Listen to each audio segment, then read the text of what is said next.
Le constat est que les objectifs qui avaient été assignés au programme n'ont pas été atteints. Donc il nous fallait savoir pourquoi. Et le comité a travaillé dans ce sens. Donc déjà, il y a des domaines agricoles communautaires qui devaient être mis sur place, 9 domaines agricoles.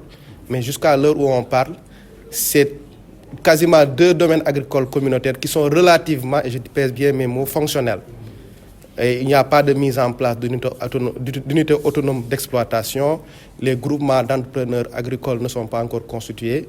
Donc les aménagements qui devraient permettre aux populations, les jeunes et les femmes de pouvoir exercer dans ces domaines-là n'ont pas encore été livrés.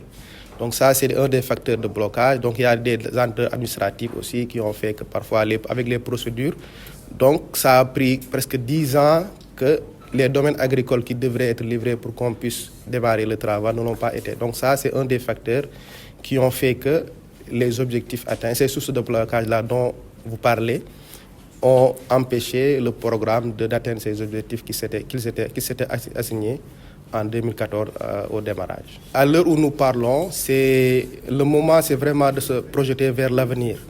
Et nous présenterons tout de suite les réflexions ou bien les réalisations, les objectifs qui seront déclinés pour les 5 prochaines années. Les nouvelles orientations, je pense que la stratégie reposera sur 3 fondamentaux, à savoir mettre à la disposition des acteurs des infrastructures de qualité et en quantité suffisante. Comme on l'a dit, c'est ça qui manquait dans un premier temps à cette première étape, à cette première phase.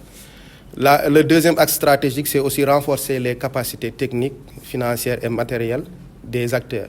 Il faut leur donner de la matière, de l'expérience, de la connaissance pour qu'ils puissent savoir les missions qui sont attendues. Et le troisième axe stratégique aussi, c'est vraiment d'améliorer significativement le mode d'intervention du programme.